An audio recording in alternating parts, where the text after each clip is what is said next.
Hello everyone, welcome to class. तो आज हम जिस टॉपिक के बारे में डिस्कस करेंगे वो है टाइपिफिकेशन और टाइप स्पेसिमेन। यानी कि ये टेक्सोनोमी का बहुत ही कंफ्यूजिंग चैप्टर है, जिसमें हमें ये बहुत सारी टर्मिनोलॉजीज होलोटाइप, आइसोटाइप, असेंटाइप, इलेक्ट्रोटाइप, पैराटाइप, न्यूटाइप समझ नहीं आते हैं। सो हम इनको अच्छे से क्लियर करने की कोशिश करेंगे और प्रैक्टिकली समझने की कोशिश करेंगे कि इनका एक्चुअल मतलब क्या होता है। ठीक है, तो स्टार्ट करने से पहले मैं थोड़ा सा ब्रीफ इंट्रोडक्शन दे दूँ। टेक्सोनोमी में हम कोई भी नई स्पीसीज डिस्कवर होती है या फिर जो पहले से जो नई स्पीसीज बनी है या फिर डिस्कवर हुई थी, तो उनके नामकरण या नोमेनक्लेचर के लिए एक रूलिंग कलेक्शन काम करता है, जैसे international code of botanical nomenclature, जिसको हम ICBN बोलते हैं।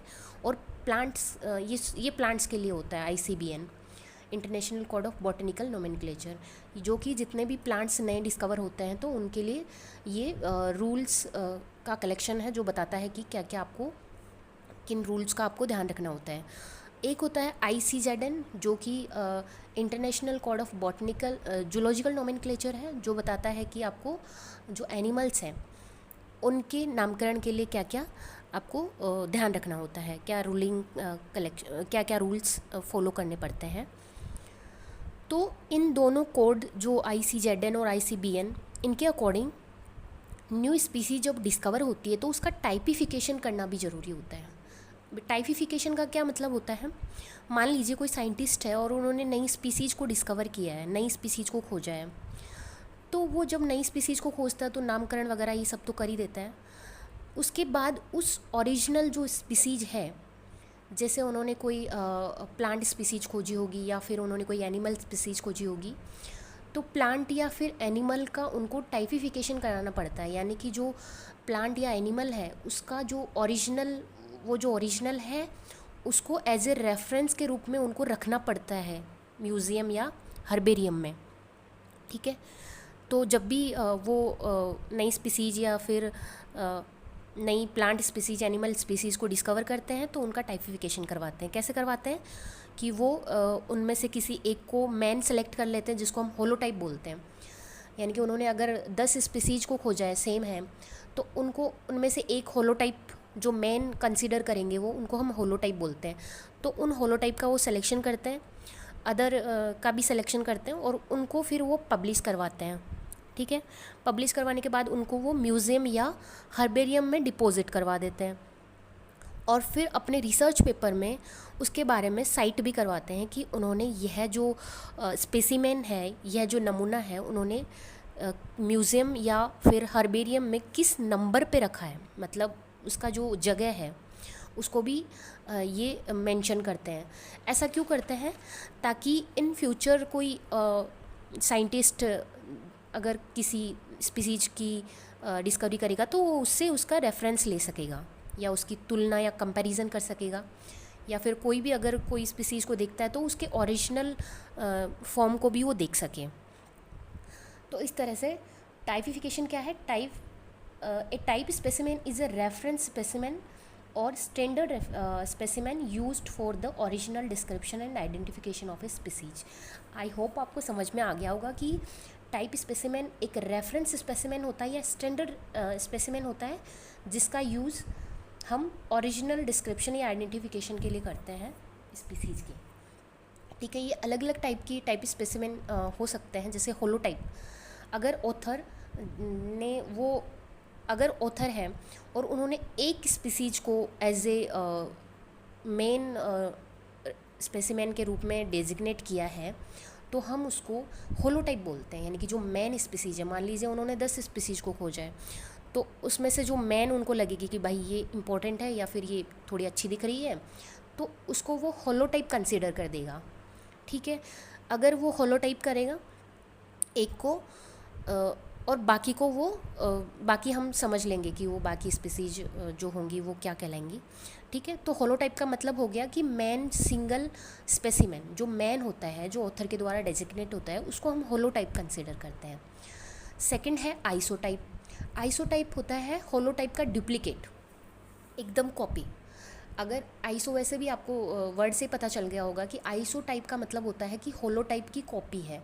यानी कि इसमें क्या होगा, जैसे कि हर्बेरियम, ये सिर्फ प्लांट के केस में कंसिडर होगा, क्योंकि एनिमल के केस में तो हम बोल नहीं सकते कि एकदम कॉपी हमें दूसरा एनिमल मिल जाए। हाँ, सेम स्पीसीज का मिल सकता है, बट सेम फोटोकॉपी तो नहीं मिल सकता ना।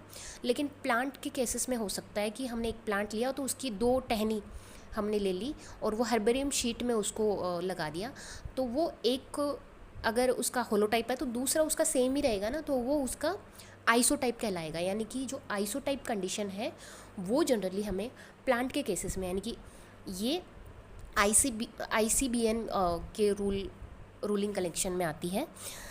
फिर आता है, आई होप आपको ये समझ में आ गया। फिर नेक्स्ट है सिन टाइप। सिन टाइप का मतलब होता है कि बहुत सारे स्पेसिमेन यूज़ किए हैं लेकिन किसी को होलोटाइप डेजिग्नेट नहीं किया। यानी कि मान लीजिए कोई 5 स्पीसीज ऐसी हैं जो डिस्कवर हुई हैं, सेम स्पीसीज, लेकिन ऑथर ने साइट करवा दिया, उसका पूरा टाइपिफिकेशन करवा दिया, लेकिन ये नहीं बताया कि इनमें से होलोटाइप कौन सी है। यानी कि जो कोई किसी को भी उन्होंने होलोटाइप मेंशन नहीं किया, तो वो सारी की सारी क्या कहलाएंगी, वो सिन टाइप कहलाएंगी। ठीक है। फिर आती है लेक्टोटाइप। लेक्टोटाइप यानी कि लेक्टोटाइप में क्या होगा, जैसे उन्होंने किसी को भी हमने सिन टाइप में देखा कि किसी को भी उन्होंने होलोटाइप डेजिग्नेट नहीं किया, तो बाद में क्या होता है कि उन्हीं सिन टाइप में से ओरिजिनल जो मटेरियल है उसी में से हमने एक को होलोटाइप कंसीडर कर दिया। ठीक है। या फिर सॉरी, होलोटाइप नहीं बोलते हम उसको, ऐसे बोल सकते हैं कि मैन कंसिडर कर दिया कि ये मैन स्पीसीज होगी, तो उस केस में हम उसको लेक्टोटाइप बोलेंगे। यानी कि सिन टाइप में से हमने एक को मैन चूज़ कर लिया कि हाँ ये मैन स्पेसिमेन है, तो हम उसको लेक्टोटाइप कंसिडर करेंगे। देन नेक्स्ट है पैराटाइप। पैराटाइप क्या होता है कि ये जब जैसे ही मान लो कि other than holotype in original material, अब हमारे पास होलोटाइप तो है ही, लेकिन उसके अलावा जो अदर ओरिजिनल मटेरियल है हम उसको पैराटाइप बोलते हैं। ठीक है। ये आइसोटाइप जैसा दिख रहा होगा आपको कि हाँ आइसोटाइप, लेकिन हाँ ये आइसोटाइप से थोड़ा अलग है, क्योंकि इसमें क्या होता है, जैसे कि आपने किसी साइंटिस्ट ने 10 स्पीसीज ली, मान लो छिपकलियाँ उन्होंने पकड़ ली 10, तो उसमें से एक तो होलोटाइप कहलाएगी, बाकी की 9 क्या कहलाएंगी, पैराटाइप। हो सकता है उनका कलर अलग हो सकता है उनका जेंडर अलग हो, तो वो आइसोटाइप नहीं हो सकती। आइसोटाइप मैंने बताया था ये सिर्फ प्लांट के केसेस में होता है, जब हम as it is duplicate copy हम लेते हैं तो वो आइसोटाइप होता है। पैराटाइप थोड़ा सा अलग है, इसमें सेम स्पीसीज है और ओरिजिनल मटेरियल में से जो मेन है उसको हम होलोटाइप कंसिडर कर देता है ऑथर, एंड बाकी को पैराटाइप कंसिडर किया जाता है। देन नेक्स्ट है न्यूटाइप। न्यूटाइप में क्या होता है, न्यूटाइप जैसे कि नाम से ही पता चल रहा है कि नया कुछ बनेगा। यानी कि इसमें क्या होता है कि जब जो मेन साइंटिस्ट ने जो भी स्पेसिमेन डेजिग्नेट किए थे वो सारे के सारे लॉस्ट हो चुके हैं, सारे के सारे डिस्ट्रॉय हो चुके हैं। तो अगर वो डिस्ट्रॉय हो चुके हैं, अभी प्रेजेंट टाइम में है ही नहीं, तो हम उसको नई जो टाइप बनाते हैं, नया टाइप जो बनाते हैं वो भी ओरिजिनल टाइप जैसा ही हो। ठीक है। यानी कि ऐसा नहीं हो कि वो हम अलग बना रहे हैं। जैसे कि कोई होलो टाइप था वो लॉस्ट हो चुका है, लॉस्ट होना चाहिए, ऐसा नहीं कि वो ख़राब हो चुका है, लॉस्ट होना चाहिए, यानी कि वो है ही नहीं, वो एकदम डिस्ट्रॉय हो चुका है, तो हम उसके जैसा कोई नया टाइप कंसिडर कर देते हैं कि, और वो भी उसी जगह से लगभग लिया जाता है, तो हम उसको न्यू टाइप बोलते हैं। आई होप आपको ये टाइपिफिकेशन समझ आया होगा। अगर आपको फिर भी कोई डाउट या फिर क्योरी है तो please let me know in the comment section. Thank you so much.